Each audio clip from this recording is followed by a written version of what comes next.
The philosopher walks in the academy. The disciple walks in the spirit. One sees shadows and follows reason. The other follows the spirit, led not by sight, but by divine persuasion. Plato saw the sun. Paul saw the sun. One grasped the form of the good. The other was grasped by the goodness of God made flesh. Shadow and substance. How heaven invades mind and matter.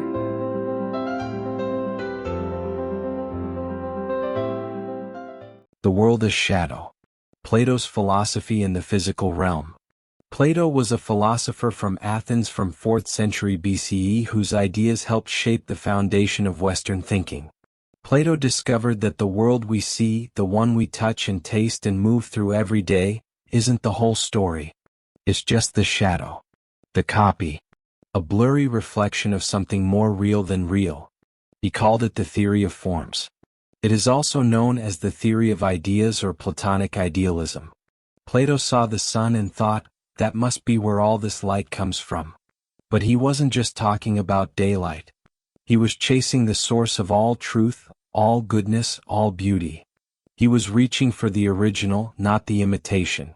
The heart of the idea is this: our physical world is merely an echo, a passing image, of a truer, timeless realm. According to Plato, true reality exists in the realm of forms, a transcendent domain where perfect, abstract ideals dwell. These forms include concepts like justice, beauty, and goodness. In contrast, everything we perceive through our senses is merely an imperfect copy of these ideals. Think about the difference between a blueprint and a finished building. The blueprint is precise. The lines are straight, measurements exact, proportions ideal. But once the construction starts, reality kicks in, materials shift, human errors creep in, and the final structure never quite matches the perfect plan. The same goes for live music. A written score tells you exactly what notes to play when and how loud. But when a musician performs it, no matter how skilled, there are small variations. Tempo fluctuates, dynamics shift, and tiny imperfections appear. These real-world gaps between the idea and its execution echo Plato's point. The physical world is always an imperfect expression of something higher, whether we call it a form or simply an ideal. Take the concept of justice. We all have a sense of what fair treatment looks like in theory, but the actual justice system is full of compromise, bias, and uncertainty. These everyday experiences, of ideals that guide us but are never fully realized, mirror Plato's idea that the physical realm is always falling short of a more perfect, invisible standard. Consider a beautiful flower. Its shape, color, and fragrance might captivate the senses, but in Plato's view, it is a fleeting echo of the perfect form of beauty. This higher beauty exists beyond space and time, unchanging and eternal. Plato illustrated this brilliantly with the allegory of the cave.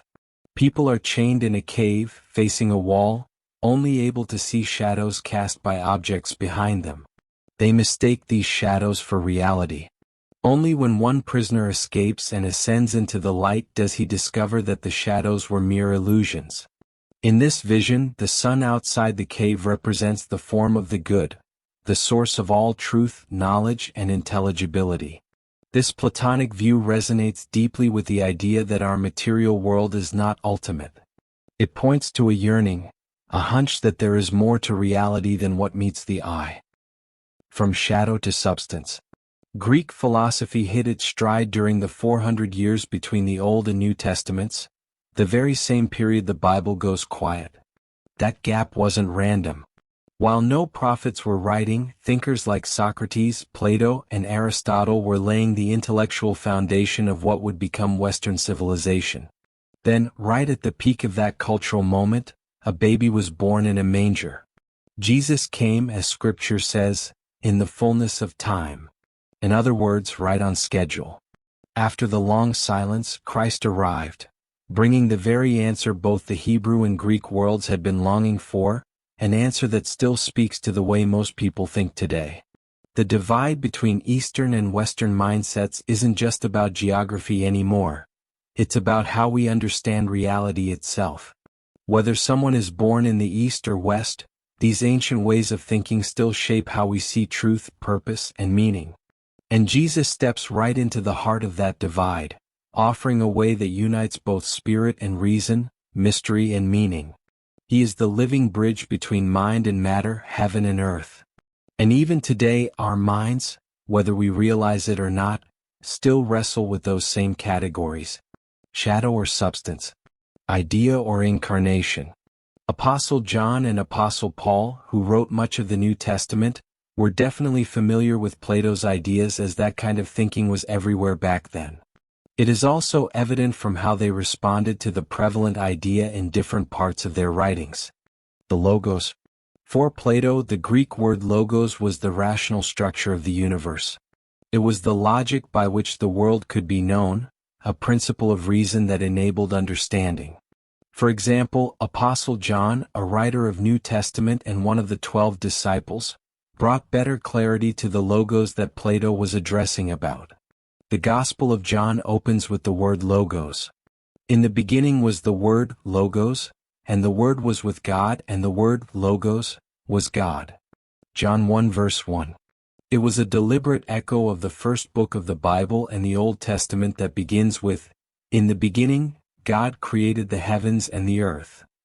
Genesis 1 verse 1. John goes on to say in John 1 verse 14, "The Word became flesh and lived among us." Jesus came in flesh and dwells among us. The abstract becomes incarnate. Jesus is not just the expression of divine wisdom or an idea.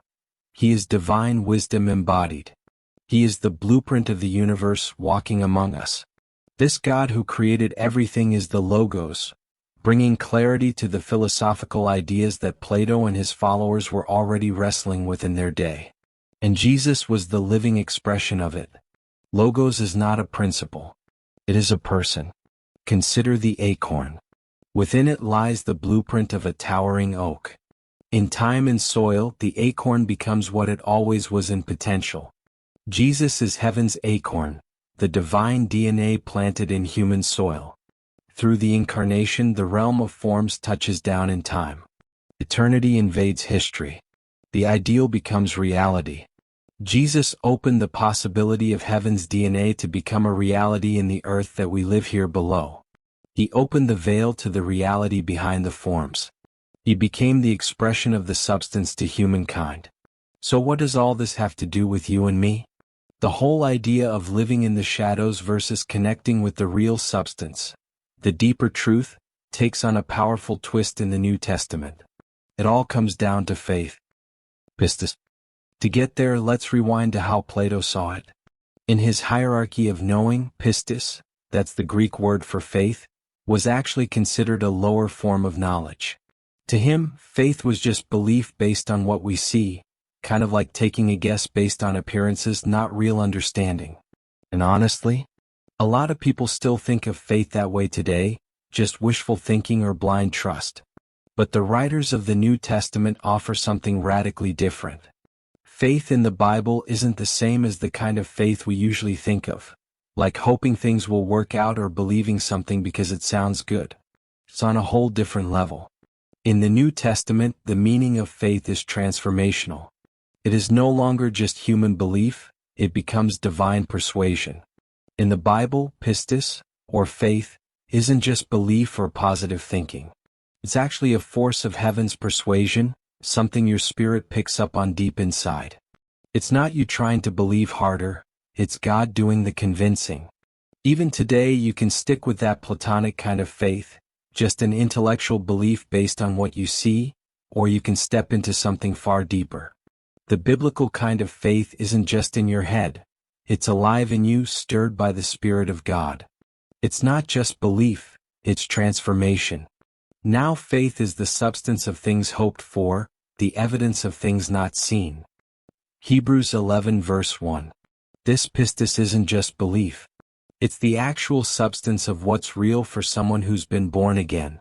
It's heaven's reality showing up in your everyday life. The Greek word for substance is hypostasis, meaning essence or foundation. Faith is not wishful thinking. it is the underlying reality of things hoped for. It's the heavenly assurance within the believer's spirit, placed there by God Himself. When God told Abraham to leave his homeland for an unseen land, he was promised descendants as numerous as the stars. Abraham obeyed, not based on evidence, but based on divine persuasion of Pistis. His faith was not just a mental assent. It carried the substance of future realities. Titus, in this view, although seems like a leap into the dark, it is a step into the light of an unseen reality that is more real than what is seen. From Plato to Pentecost. Travel back with me to years following Jesus' resurrection into the life of a young Hellenistic Jew in Alexandria, trained in Plato and immersed in Torah.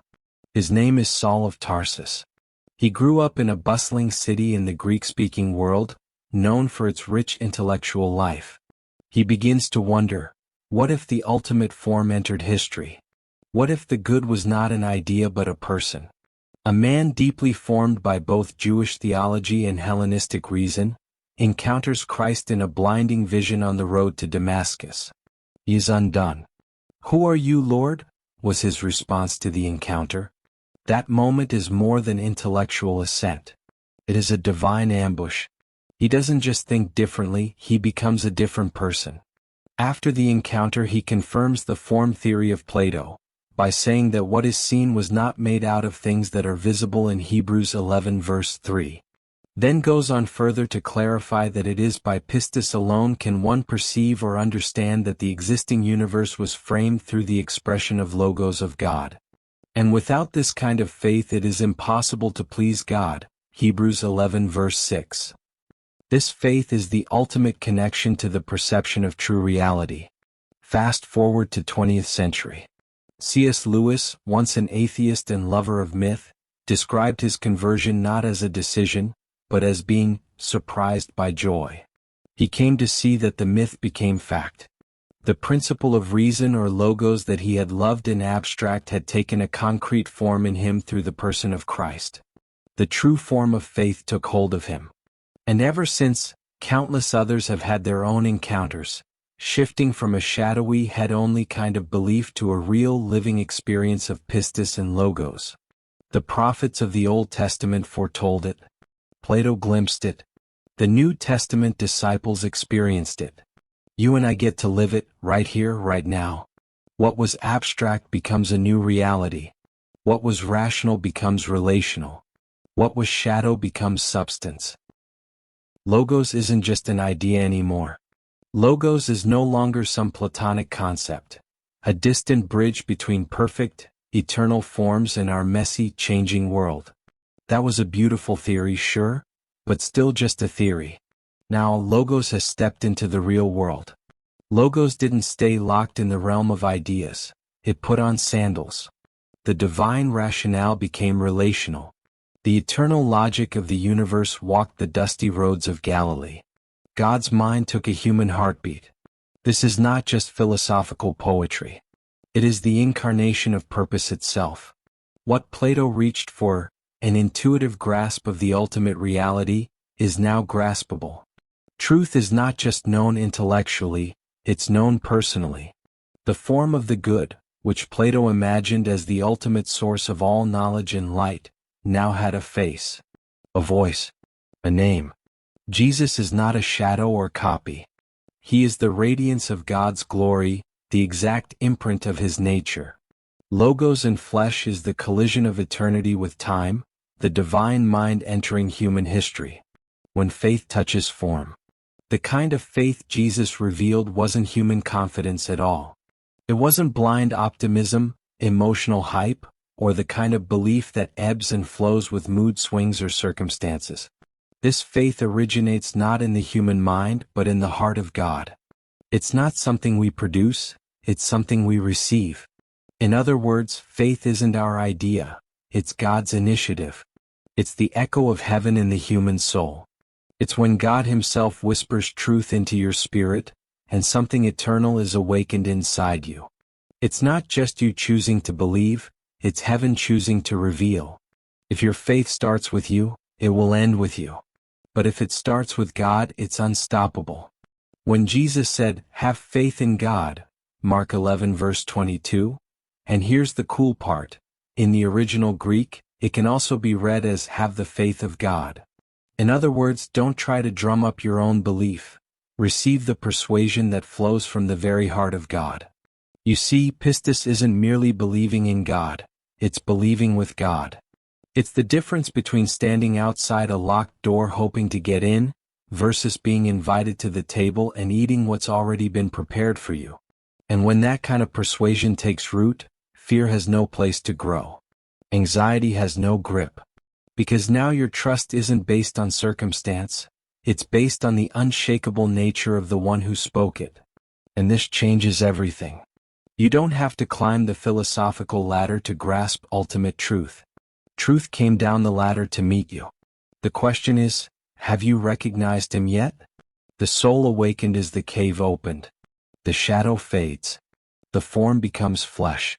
And the light shines in the darkness. Heaven has invaded mind and matter. And it walks in you. Have you ever realized that something you believed your whole life wasn't the full truth? Like waking up from a dream, you didn't even know you were asleep until the light hit your eyes. For years, I believed God mostly tolerated me. I tried to earn his approval by doing more, reading, serving, praying. I thought if I could just perform well enough, maybe I'd finally be lovable. Are you trying to build up faith on your own, when it's actually something God wants to give you? Maybe you're standing on the shore with an empty cup, hoping for a drop, while God's ocean of love is already crashing at your feet. The invitation. Let go of shadow faith. Receive the substance. Stop chasing what Christ already made yours. Let divine persuasion awaken you to the truth. You are fully known, deeply loved, and completely his. Choose to have an encounter with him. The invitation is open. Ask yourself today, am I still stuck in the cave, striving, assuming, trying to figure it all out on my own? Or am I stepping into the light of the Logos, living from what's already true, already finished? If this hit home for you, don't just move on. Pause and reflect. These questions might just nudge you one step closer to your purpose. And when you're ready, pass them on to someone else who's searching for theirs. Reflection. Where have I mistaken shadows for substance in my own life? Have I experienced faith as divine persuasion, not just belief? What did I do with that kind of faith, and how did it change me? This is not just philosophy. It is prophecy fulfilled. Plato yearned. Jesus answered. And now we live where heaven meets earth, in our very being. The cave is open. Step into the light. If this message stirred something in you, don't stop here. Let the truth unfold layer by layer, and discover how faith moves from concept to encounter. For more similar resources, explore the links below. Like what you're hearing? Subscribe to our channel for more soul-shaking insights. Don't keep this to yourself, share it with friends and family who are hungry for more than shadows. The light is spreading. Help carry it.